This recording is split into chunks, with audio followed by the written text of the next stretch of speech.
Hello everyone, welcome back to your favourite channel magnet brains. मैं हूं आपकी science educator and students. Magnet brains में मिलती है फ्री एजुकेशन किंडरगार्टन से लेकर क्लास 12 तक। यहां पे आपको किसी भी तरीके के ट्रांजैक्शन पेमेंट की नीड नहीं है, because magnet brains premium quality high quality education आप तक पहुंचाते हैं एंड साथ ही साथ e books and e notes भी प्रोवाइड करते हैं। डिस्क्रिप्शन बॉक्स पे गिवन जो लिंक है आप उसे क्लिक कर सकते हैं या आप विजिट कर सकते हैं मैग्नेट ब्रेन्स की वेबसाइट पे जो है www.magnetbrains.com। And students, magnet brains की वेबसाइट में जब आप विजिट करेंगे तो जाना है, आपको क्लिक करना है ग्रैब ई नोट्स ऑप्शन पे। And students, daily practice papers, customise videos, tailored lectures सभी कुछ अवेलेबल हो जाएगा। Magnet brains Instagram, WhatsApp, Facebook, Twitter, Telegram सभी जगह है। आपको बस मैग्नेट ब्रेन्स को लाइक करना है, शेयर एंड सब्सक्राइब करना है। स्टूडेंट्स, इंग्लिश मीडियम के साथ साथ magnet brains Hindi medium channel भी प्रोवाइड करते हैं यूट्यूब पे। आपके अगर फैमिली फ्रेंड्स हिंदी मीडियम से हैं तो जाइए उनको बताइए कि magnet brains Hindi medium channel से भी free education Hindi medium students को प्रोवाइड करते हैं। सो स्टूडेंट्स, बिगिन करते हैं हम आज के सेशन के साथ जो है चैप्टर नंबर 3 हीट के मल्टीपल चॉइस क्वेश्चंस। सो बाय नाउ आपको अभी तक सारे कंसेप्ट्स अच्छे से क्लियर हो जाने चाहिए और अगर आपकी कोई भी डाउट हो तो फटाफट जाइए, फिर से अच्छे से लेक्चर्स देखिए and then multiple choice question solve कीजिए। क्योंकि स्टूडेंट्स, जब हम मल्टीपल चॉइस क्वेश्चन सॉल्व करते हैं सो जो हमारी गेन्ड नॉलेज है अब उसकी अप्लाई करने की बारी होती है। एंड जब तक आपके कंसेप्ट्स ही क्लियर नहीं होंगे तो आप अपनी नॉलेज को अप्लाई कैसे करेंगे।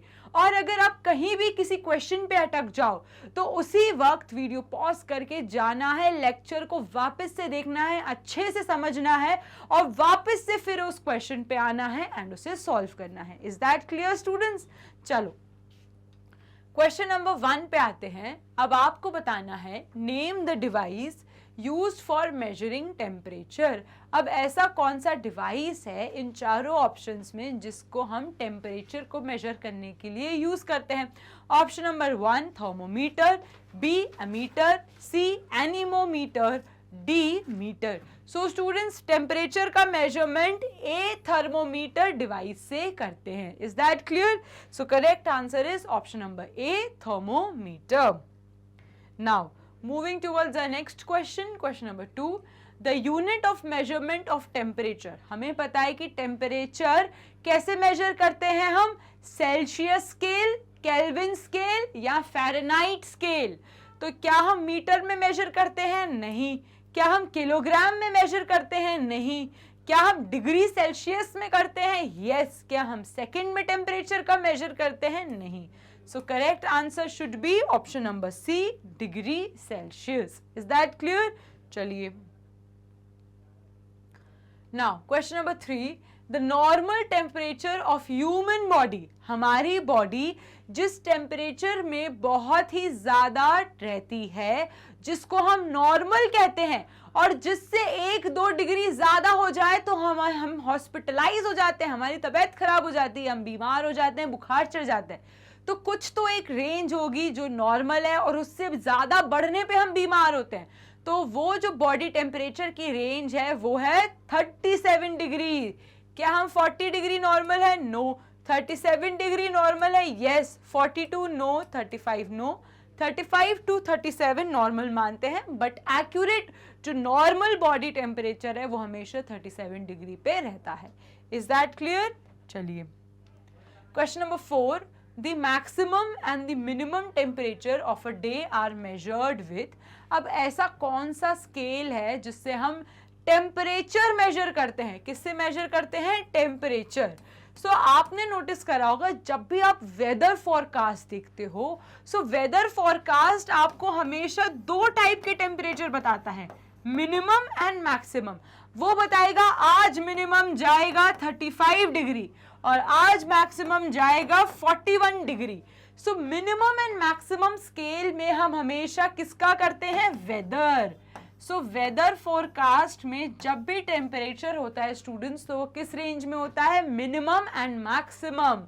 अब आ जाते हैं Celsius thermometer, no. Fahrenheit thermometer, no. Maximum and minimum thermometer, yes.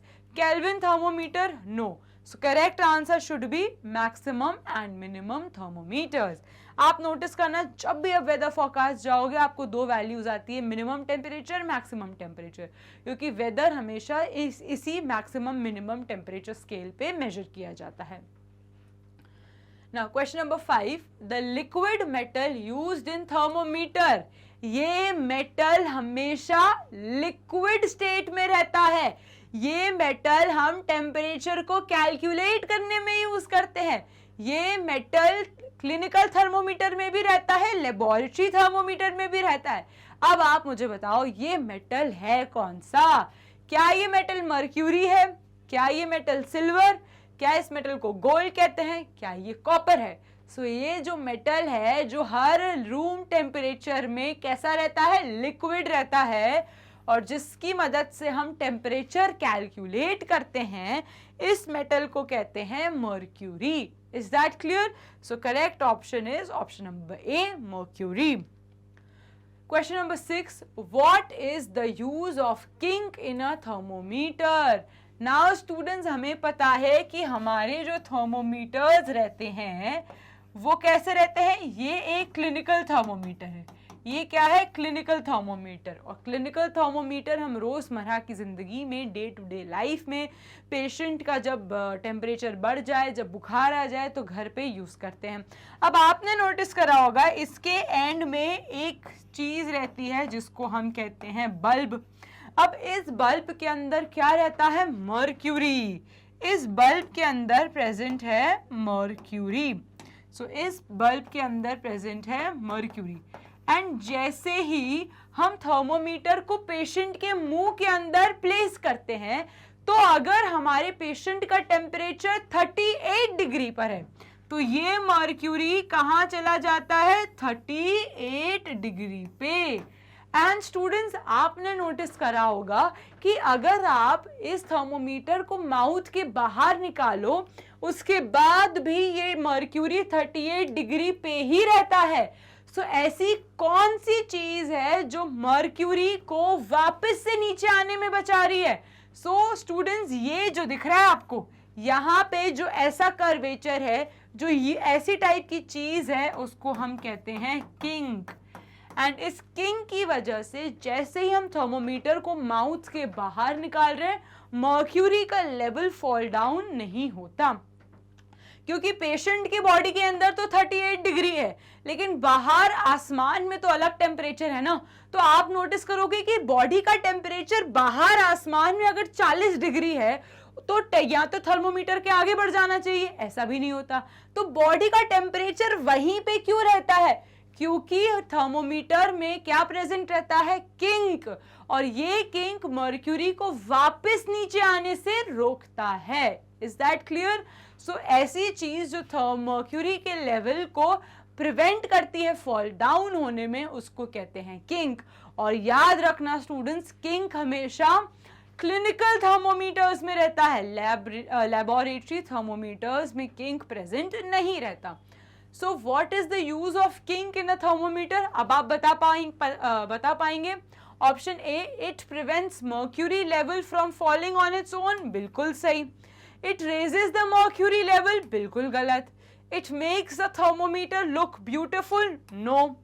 It acts as a joint to the glass tube that is used for mercury and the scale, बिल्कुल भी गलत। अब आप बता दो करेक्ट आंसर क्या होना चाहिए? Option number A, it prevents the mercury level to fall down. Is that clear? चलिए, question number 7, the process by which heat flows from the hotter end to the cooler end. ऐसी चीज जिससे heat hot end से cool and की तरफ आती है, उसको हम कहते हैं ट्रांसफर ऑफ हीट। और अगर किसी ऑब्जेक्ट, तो ये ऑब्जेक्ट क्या है? ये ऑब्जेक्ट है सॉलिड। और हमें पता है सॉलिड्स में ट्रांसफर ऑफ हीट कैसे होता है? With the help of conduction, with the help of conduction. तो सॉलिड्स में हमेशा हीट का ट्रांसफर हॉट एंड से कूल एंड में कैसे होता है? With the help of conduction. So correct answer क्या होना चाहिए? Option number A, conduction. Is that clear? चलिए next question, question number 8, the process by which transfer of heat takes place by the actual movement of particles. अब आप मुझे बताओ कि जब हमने यहाँ पे एक एक्सपेरिमेंट देखा था जिसमें हमने एक फ्लास्क लिया था और उस फ्लास्क के अंदर हमने पानी को पोर करा था, उस फ्लास्क के अंदर हमने पानी पोर करा था, एंड अगर मैं इस फ्लास्क को एक बर्नर के ऊपर रख लूं तो यहाँ पे मैंने हीट प्रोवाइड करी। जैसे ही मैंने हीट प्रोवाइड करी स्टूडेंट्स, तो जो मेरे मॉलिक्यूल्स सबसे नीचे हैं वो यहाँ पे जल्दी से गर्म हो जाएंगे। तो सबसे नीचे वाले मॉलिक्यूल्स पानी के अंदर जल्दी गर्म हो जाते हैं और वो ऊपर की तरफ जाते हैं, और ये जो ऊपर वाले ठंडे मॉलिक्यूल्स हैं ये साइड से नीचे की तरफ जाएंगे, ये साइड से नीचे की तरफ जाएंगे, और इस तरीके से पूरा का पूरा पानी एक साथ गर्म हो जाएगा और उबल जाएगा। सो लिक्विड में हीट का ट्रांसफर कैसे होता है? With the help of convection. तो ये क्या हुआ? ये कन्वेक्शन की प्रोसेस है जो लिक्विड के अंदर होती है। सो यहाँ पे पूछा है transfer of heat takes place by actual movement of particles. तो जो नीचे वाले पार्टिकल्स हैं वो ऊपर मूव हुए, ऊपर वाले पार्टिकल्स नीचे मूव हुए, तो यहाँ पे मूवमेंट ऑफ पार्टिकल्स हो रहे हैं। तो मूवमेंट ऑफ पार्टिकल्स से हीट ट्रांसफर किसमें होता है? लिक्विड में। और ये जो मूवमेंट ऑफ पार्टिकल्स की स्टेप है ये कहाँ, क्या कहते हैं इसे? Convection. Is that clear? So यहाँ पे करेक्ट आंसर क्या होना चाहिए? Option number B, convection. तो कन्वेक्शन इज द प्रोसेस जिसमें लिक्विड में पार्टिकल्स की मूवमेंट होती है, नीचे वाले जल्दी गर्म हो जाते हैं, जल्दी हॉट होते हैं तो वो ऊपर की तरफ आने लगते हैं, ऊपर वाले ठंडे होते हैं तो वो साइड से नीचे जाते हैं, और एक टाइम आता है जब पूरा पानी साथ में उबल जाता है। सो इस प्रोसेस को जो लिक्विड में पार्टिकल के मूवमेंट से हीट ट्रांसफर होता है इसको हम क्या कहते हैं? Convection. Very good. So correct answer is option number B, convection. Now question number 9, the transfer of heat which does not require any medium is called radiation. Radiation एक ऐसी प्रोसेस है जिससे सन, ये सन है, सन हम तक गर्मी कैसे पहुंचा रहा है? सन हमारे घरों तक गर्मी कैसे पहुंचाएगा? With the help of radiation. चाहे वैक्यूम हो, एयर हो, तो मीडियम हो या ना हो, रेडिएशन हीट पहुंचा देता है। ऐसे प्रोसेस को हम कहते हैं transfer of heat which does not require any medium is radiation. So correct answer should be option number C, radiation. The process by which heat comes from the sun to earth, I just gave you the example, was the process जिसको हम कहते हैं radiation. Is that clear? Conduction किस में होता है students? Conduction होगा solids में, convection liquid and एयर में, ठीक है, वेपराइजेशन लिक्विड में, और रेडिएशन जब मीडियम हो या ना हो तब हम रेडिएशन कहते हैं। Is that clear? So correct answer is option number C, radiation.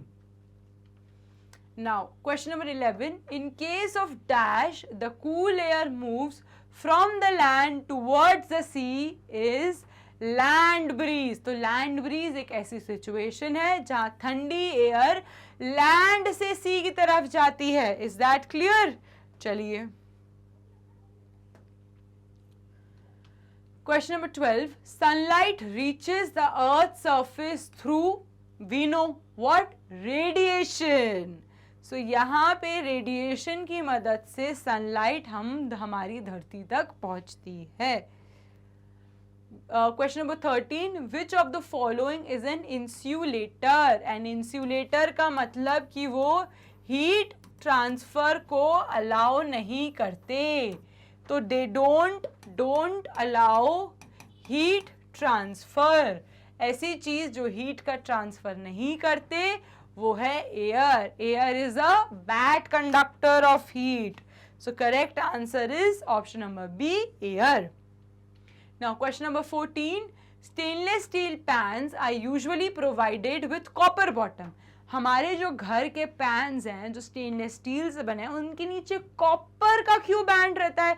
क्योंकि कॉपर ज्यादा अच्छा कंडक्टर है स्टील से।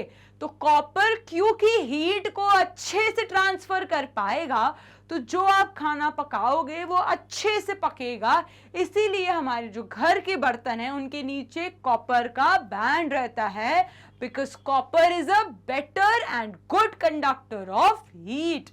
Now copper, option A, copper bottom makes the pan more durable. ऐसा कुछ भी नहीं है कि क्या कॉपर पैन के होने से वो ज्यादा टाइम तक चलता है, बिल्कुल भी नहीं। सच पैन्स अपीयर कलरफुल, इसकी वजह से वो कलरफुल दिखता है, बिल्कुल भी नहीं।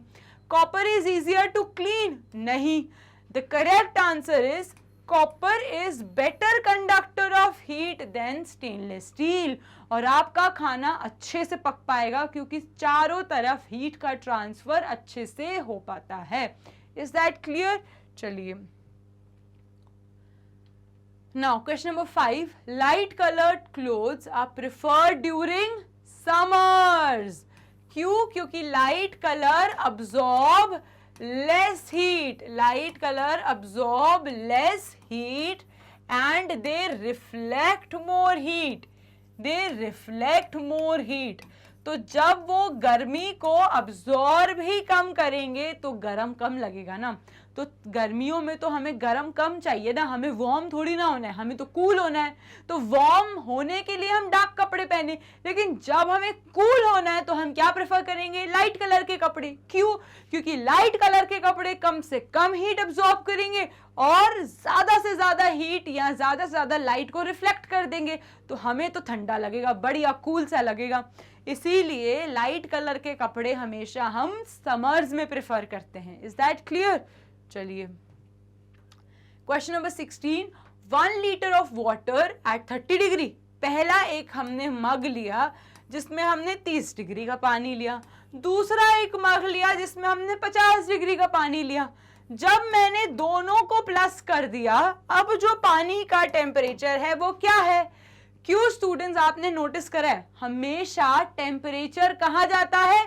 गर्म से ठंडे की तरफ। तो यहाँ पे जब मैंने 30 डिग्री और 50 डिग्री को मिक्स करा तो 50 डिग्री का एंड कहाँ जाएगा? Towards 30 degree. तो टेम्परेचर ऑफ इस पानी का क्या होगा? 30 और 50 डिग्री के बीच में। तो करेक्ट आंसर क्या होना चाहिए? It should be between 30 and 50 degree. Is that clear? चलिए question number 17. The flow of heat by conduction is generally observed in. हम कंडक्शंस किस में देखते हैं? सॉलिड्स में। तो यहां पे करेक्ट आंसर क्या होना चाहिए? Option number A, solids. Next question, question number 18. Name the device which is used to measure the hotness and the coolness of an object. हम किसी भी ऑब्जेक्ट को ये कैसे बताते हैं कि ये आइस है या ये गर्म है, हॉट पैन है? कुछ तो होगा जो ये बताता है कि ये चीज गर्म है, ये चीज ठंडी है। तो उस चीज का टेम्परेचर हमें बताता है। अगर वो 40 डिग्री है तो वो ठंडा है, वो -40 डिग्री है तो वो बहुत उल्टा बोल दिया मैंने। अगर वो -40 डिग्री है तो वो बहुत ठंडा है, वो 40 डिग्री है तो वो बहुत गर्म है। तो कोई भी चीज का टेम्परेचर जब ज्यादा होता है तो वो चीज गर्म होती है, कोई भी चीज का टेम्परेचर कम होता है तो वो ठंडी होती है। सो टेम्परेचर हमें क्या बताता है? किसी भी डिग्री और किसी भी चीज का measure of the degree of hotness and coolness. तो करेक्ट आंसर शुड बी, यहाँ पे आपको डिवाइस बताना है जो टेम्परेचर को कैलकुलेट करता है। तो वो डिवाइस इज थर्मोमीटर। पिकोमीटर नहीं, बैरोमीटर प्रेशर बताता है नहीं, मैनोमीटर भी नहीं। Correct answer is thermometer. अच्छा स्टूडेंट्स, ऐसा कौन सा डिवाइस है जिससे हम बीपी कैलकुलेट करते हैं? मुझे बताओ, ऐसे डिवाइस का नाम जिससे हम रोजमर्रा की जिंदगी में ब्लड प्रेशर कैलकुलेट करते हैं। मुझे अभी कमेंट सेक्शन में बताओ कि ऐसे डिवाइस को हम क्या कहते हैं जिससे हम बीपी कैलकुलेट करते हैं। सो ये आपका एक्स्ट्रा एज क्वेश्चन है जो मुस्कान मैम ने आपको दिया है, और आप अभी मुझे कमेंट सेक्शन में बताएंगे कि बीपी कैलकुलेट करने की मशीन को हम क्या कहते हैं, उस इंस्ट्रूमेंट को क्या कहते हैं जिससे हम बीपी कैलकुलेट करते हैं। चलो नेक्स्ट सेशन में मैं आपसे पूछूंगी कि करेक्ट आंसर किस किस बच्चे को पता है। Now question number 19, the correct method of reading a clinical thermometer is. अब क्लिनिकल थर्मोमीटर को पकड़ने का सही तरीका क्या है? पहला, holding the thermometer by bulb. बिल्कुल भी नहीं, कभी भी थर्मोमीटर को बल्ब से नहीं पकड़ना, क्योंकि आपके हाथ के जर्म्स उस बल्ब में लग जाएंगे, और जब आप वो जर्म्स वाला पेशेंट के माउथ में डालोगे तो उसको और इन्फेक्शन हो जाएगा। तो कभी भी थर्मोमीटर को बल्ब से नहीं पकड़ना, हमेशा सीधा अपराइट पकड़ेंगे, because the use of mercury level should be before the use of mercury level should be below 39 degree. नहीं, don't hold the thermometer by the bulb. Correct. हमेशा बल्ब की मदद से हम नहीं पकड़ेंगे।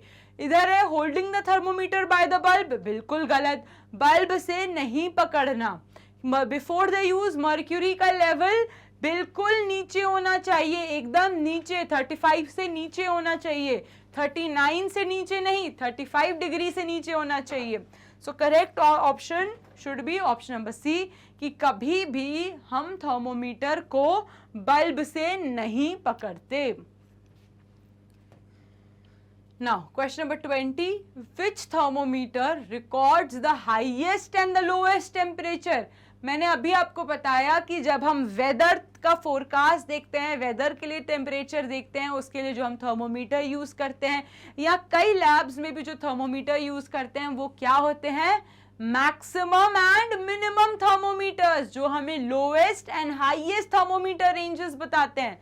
सो ऐसे थर्मोमीटर्स को हम क्या कहते हैं? Maximum and minimum thermometers. Is that clear? जो लैब में यूज किए जाते हैं, क्लिनिकल लाइफ में नहीं यूज किए जाते। Question number 21, temperature is a measure of the degree of hotness of an object. तो टेम्परेचर हमें क्या बताता है कि कोई भी चीज कितनी ज्यादा गर्म है। Is that clear? So correct answer should be option number A, hotness of an object. Now, question number 22, expansion of a substance on heating depends on। ऐसी कौन सी चीज है जो डिपेंड करेगी expansion of an object? ऐसी कौन सी चीज है जो डिपेंड करेगी एक्सपेंशन? सबसे पहला, नेचर ऑफ एन सब्सटेंस। बिल्कुल, नेचर डिसाइड करेगा कि कोई भी ऑब्जेक्ट कितना ज्यादा एक्सपैंड कर रहा है। राइज इन टेम्परेचर, बिल्कुल, क्योंकि स्टूडेंट्स जब भी हम किसी ऑब्जेक्ट का टेम्परेचर बढ़ा देते हैं तो जो ऑब्जेक्ट के अंदर के पार्टिकल्स हैं उनके अंदर एक्टिविटी बढ़ जाती है। तो जब उनकी एक्टिविटी बढ़ जाती है तो क्या इंक्रीज होता है? Kinetic energy. ऑब्जेक्ट्स के अंदर की काइनेटिक एनर्जी इंक्रीज हो जाएगी, एंड जैसे ही काइनेटिक एनर्जी इंक्रीज होगी, हीट ज्यादा प्रोड्यूस होगी। तो यहाँ पे करेक्ट आंसर क्या है? Option number C, both A and B. Is that clear? देख लेते हैं हम। सो नेचर पे भी डिपेंड करेगा, साथ ही साथ राइज इन टेम्परेचर पे भी डिपेंड करेगा। जैसे टेम्परेचर इंक्रीज करोगे, kinetic energy between the molecule increases, and कह सकते हो ज्यादा मोशन हो जाता है मॉलिक्यूल्स के अंदर।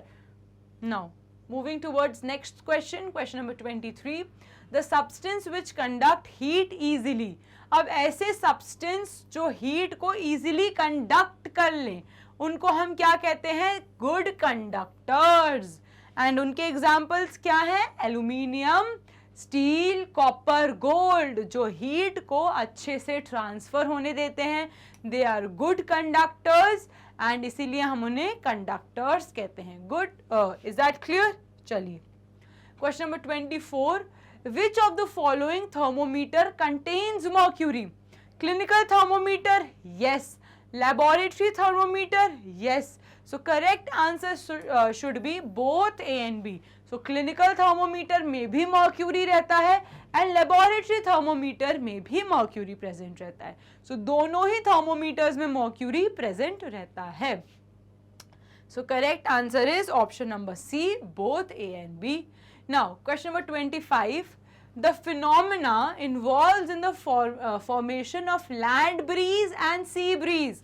यहाँ पे क्या आ गया? एयर. और हमें पता है कि एयर में कह सकते हो हीट का ट्रांसफर किससे होता है?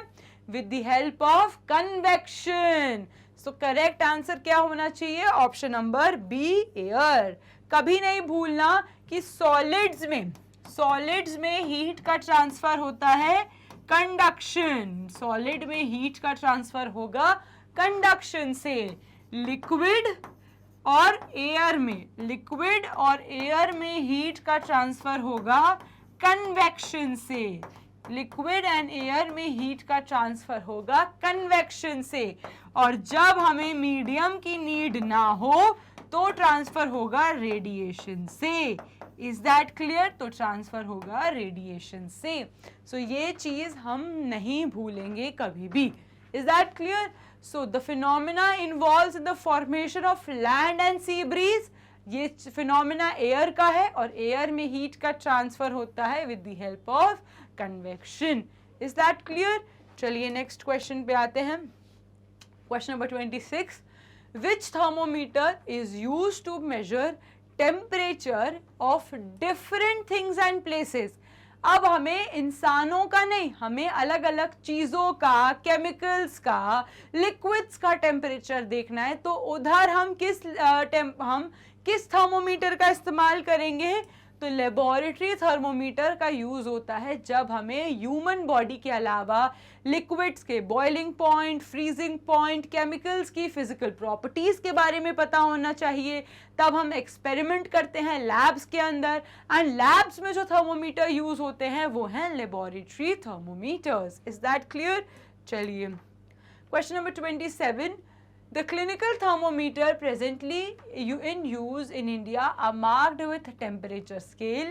This scale correspond to which of the following? India में दो टाइप के स्केल यूज होते हैं, सेल्सियस और फ़ारेनहाइट भी यूज हुआ करता था, लेकिन बहुत जमाने पहले. अब फ़ारेनहाइट यूज नहीं होता, अब ज्यादातर सेल्सियस स्केल ही यूज होता है. बट फ़ारेनहाइट स्केल भी यूज हुआ करते थे but in the past. But recently अगर क्वेश्चन आए तो आपको टिक करना है सेल्सियस स्केल पे, जो अब मोस्ट कॉमनली यूज होता है. Is that clear? चलिए question number 28. Which of the following is a good conductor of heat? Heat का अच्छा कंडक्टर कौन सा है? आयरन यस, स्टील बिल्कुल यस, एल्यूमिनियम यस. तो करेक्ट आंसर क्या होना चाहिए? All of the above. ये सभी हीट को ट्रांसफर होने देते हैं.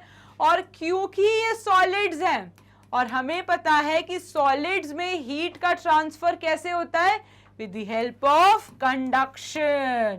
सो हम ये नहीं भूलेंगे कि सॉलिड में हीट का ट्रांसफर होता है कंडक्शन से. Is that clear? So correct answer इसमें क्या होना चाहिए? Option number D, all of the above. Now question number 29. Marble tile, आप नोटिस करते हो कि अगर आपके घर में जो मार्बल के टाइल्स होते हैं वो ठंड के मौसम में बहुत ज्यादा ठंडे हो जाते हैं, लेकिन अगर उसी जगह वुड के टाइल्स हैं तो वो इतने ज्यादा ठंडे नहीं होते. सो ऐसा क्यों होता है स्टूडेंट्स कि जो मार्बल के टाइल हैं वो ज्यादा ठंडे होते हैं वुड के कंपेयर में? क्योंकि स्टूडेंट्स वुड जो है वो क्या है? Wood is a bad conductor of heat. तो जो वुड है, wood is a bad conductor of heat. Wood, क्योंकि wood is a bad conductor of heat, वो ट्रांसफर ऑफ हीट नहीं होने देगा. और मार्बल जो है, marble is a good conductor of heat and इसीलिए वो हीट का ट्रांसफर होने देगा। तो जब मार्बल के टाइल्स होते हैं, क्योंकि विंटर्स में ठंडक ज्यादा रहती है, तो मार्बल के टाइल्स बहुत ठंडे रहते हैं।